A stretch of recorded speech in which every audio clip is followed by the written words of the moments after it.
great session. Fortunately, the rain stayed away, and the three-stage qualifying is always presents drama. We've had good pace since the start of the weekend, so we were quite confident that we could make it through to Q3. Although when it actually got down to Q2, the times were really fast. So yeah, Q3 was where it all happened, really.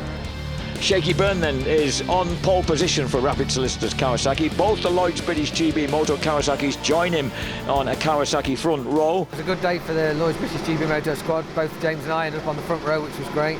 To be honest, I was a lucky lad. James looked behind him on his sight at the end of his sighting lap at the start of Q3.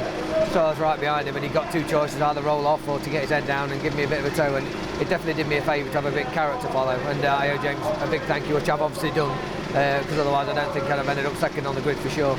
James made a little mistake 2/3 of the way around the lap, which is why I was a little bit quicker than James. But I think it's going to be a strong showing from the team today after qualifying, and fingers crossed we'll be on the box. Really want to push for a win in race one, and hopefully both on the podium, but you know how tough it's going to be. Everybody wants that podium slot, so that's really one of our goals, is we've got to get a race win this weekend.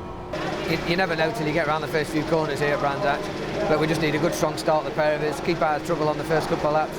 Shaky's not quite as dominant, or it doesn't seem to have been quite as dominant over practice as he has been in the past. Keogh's the man, I think, setting the pace, so both James and I have got to keep as close to him as we can, and see what happens after 19 laps. You know, we've got a really lovely balance, not only between the two sides of the garage, but actually amidst the teams that are working for each rider.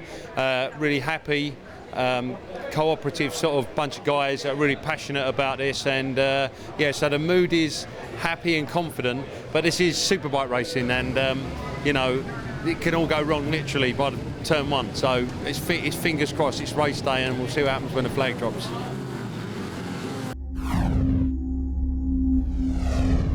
The British Superbike Championship in association with Pirelli. Shaky Byrne hits the front. Oh, and absolutely cleany with the two GBmotos Lloyds British Kawasaki's, with Ellison getting the better of teammate Chris Walker, and Ellison knows he needs to put Early's pressure on Shane Byrne. Here's Kianari, this time stabs his way beneath Chris Walker. He's got to hold his line going through Paddock Hill Bend, because Walker's going to come striking back up the inside at Halewood and try and go underneath him. Keogh says no, chops across the front of the Nottinghamshireman's front wheel. Again, Ellison, he just needs to do that a little more forcefully, James. Oh, here we go. He's going round the outside. It's a long way round. It might have worked. It might just work. Can he keep it on around the outside into Paddock Hill? Oh, no, Shaky's going to unnerve him. And here comes Kianari. Kianari takes a charge up the inside. Can he make it stick up Halewood Hill? Yes, he will. He definitely will. He definitely will. And it's across the line for his second win in a fortnight for an absolutely elated Yuichi Kianari on the Bill-based BMW, ahead of Shaky Byrne, the pre-race favourite. Walker, Linfoot, Brooks. I think the secret to James getting on top step, to be honest with you, after that first race is going to be getting to the front and cutting some clean laps. That's what we've got to aim for. Looks as if we were losing a little bit of rear grip at the end of that, and Chris Walker home in fourth, more great points for his championship, really stoked. My plan was to get away at the front and try and gap the guys, but it didn't quite work, and just ran too deep and left the door open for a couple of other people to come through, and that was it. Just try a bit smarter, thinking the next one on my moves, maybe not try so much rash moves and running deep. I'll just try and calculate them a little better, as I really do feel like we can win the race. So disappointed with another third, but it's good for the team to get some more podium credits.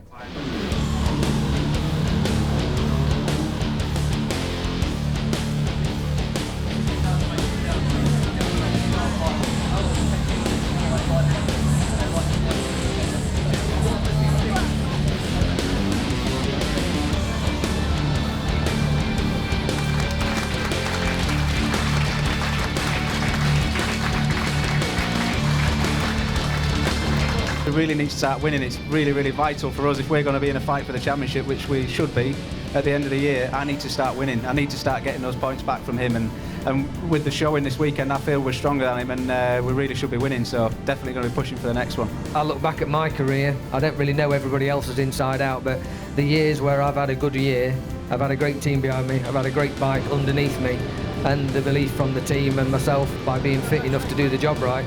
And I've got all those ingredients again this year, and I never thought I'd get a chance like this again.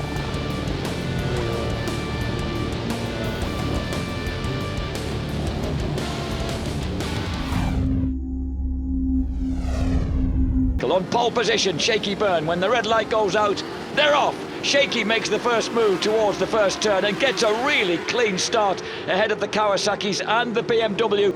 An early move for James Ellison. He decides straight away to show the aggression he needs to get the better of Shaky Byrne, and he moves the Lloyds British GBmoto Kawasaki to the front. Look at the way these two have broken clear in the first 3/4 of a lap, James. Yeah. Ellison leading the way in no uncertain terms. Remember, until the final lap of the first race, James Ellison was going to be on pole position, and then they eclipsed his lap time on that final lap. And James Ellison from Cumbria up in the northwest, actually now living in Morecambe with wife Sarah and their little baby boy, as he storms along the Minter Straight, drives downhill into Dingledell. Not many people can say they've moved south. Oh, Ellison gets he gets off onto the grass and has a massive off. That's got to be, and that isn't over, you know.